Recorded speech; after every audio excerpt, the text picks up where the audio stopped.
تعليق تاريخي من كابتن محمد أبو تريكة بعد مباراة مصر وأسبانيا والتعادل التاريخي لمنتخب مصر رجالة حسام حسن ورجالة المنتخب الوطني مع أسبانيا في قلب أسبانيا في ملعب المنتخب الأسباني 0-0، حيث أبو تريكة كان له تصريح مهم جدا جدا وتعليق على تعادل منتخبنا مع أسبانيا. ولكن أتمنى من كل مصري وكل عربي فرحان لتعادل منتخب مصر المشرف أمام العملاق الاسباني يدعم لايك وشير لتصريح ابو تريكة في كل مكان، حيث قال تريكة: الحقيقة ان منتخب مصر قدم شوط اول مثالي في النوع ده من الماتشات، خطوط قريبة من بعض، تدعيم مستمر عددي خصوصا في جهة لامين يامال، وبيبقى موقف 2-1 دايما، وكان قادر يقفل كل مفاتيح لعب منتخب اسبانيا. طبعا ساعد المنتخب في الجيم ده الشوط الاول بجانب فوقان لعبته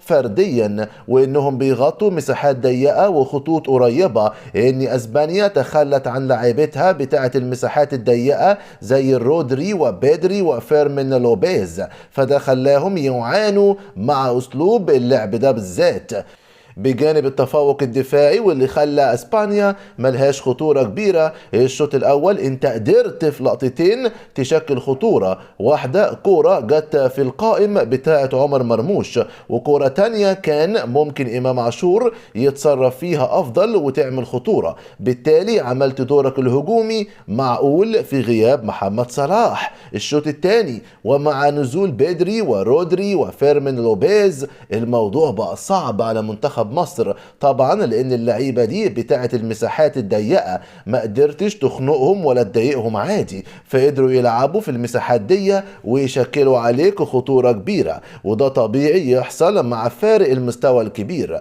بدنيا كمان كان واضح ان المنتخب بدا يقع، وهنا بيجي الخطأ الوحيد لحسام حسن انه ما عملش تغييرات سريعه وتدخلات مباشره لما الفريق وقع، اتاخر كتير وفضل محافظ على اللعيبة اللي في الملعب، وده ظهر تأثيره. هنا ظهر قيمة حارس زي مصطفى شوبير، تصديات حاسمة في الماتش ده وبيقدر يمنع 3 أهداف محققة من التسجيل، انفرادات تامة بيتصدى لها بشكل عظيم وبيحافظ للمنتخب على التعادل أمام أسبانيا. مهند لاشين لعيب كبير قوي ومكسب للمنتخب، ودايما هشوفه لعيب underrated جدا في مصر بسبب انه ما بيلعبش في نادي جماهيري، ولكنه لعيب وسط ملعب مثالي سواء دفاعيا او حتى في الخروج بالكرة تحت الضغط. لعيب كبير قوي يا مهند، استمر ربنا يوفقك.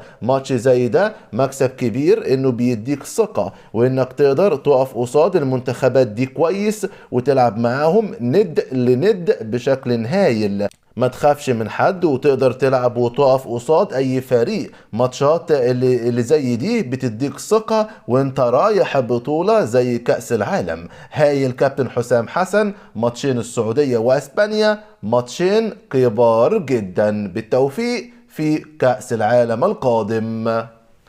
واختتم أبو تريكة تصريحاته على أداء مصطفى شوبير في المباراة، حيث قال أبو تريكة: شوبير نجم الشوط الثاني بجدارة واستحقاق بصراحة، 4 فرص محققة لأسبانيا تصدى لهم كلهم، منهم فرصتين لبدري حط فيهم إيده على راسه من ضياعهم. الشوط الثاني لو ما كانش الحارس شوبير 100% كنا هنستقبل تقريبا، اتصرف بشكل مثالي في كل الاختبارات اللي تعرض ليها وقدم مستوى كبير قوي في الماتش. يا جماعة احنا عمرنا ما هيبقى عندنا حد زي عصام الحضري، ولكن عادي جدا يبقى عندنا حارس امكانياته كويسة جدا ومع شوية ثقة هيقدر يشيل الشيلة. مباراة كبيرة بصراحة، عاش يا أوفا، استمر انت حارس مصر في كأس العالم القادم.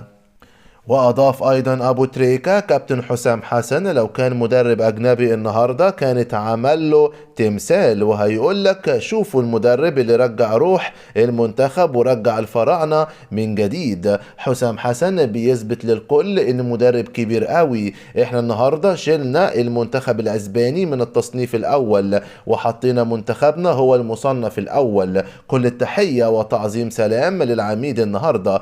كل المباريات دي بتخلينا مطمنين على المباريات اللي جاية في كأس العالم.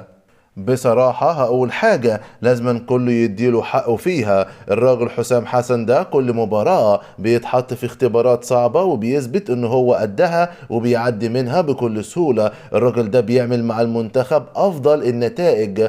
واضاف ايضا ابو تريكة احنا لو رحنا كأس العالم بالمستوى ده والاداء ده لا انا مطمن وانا راضي لما نلعب كده في كأس العالم. هنسد قدام اي حد هنلعبه في كأس العالم. لو لعبنا كده اللعيبة بتاعتنا واضح انهم عايزين يعملوا حاجة مشرفة في كأس العالم القادم.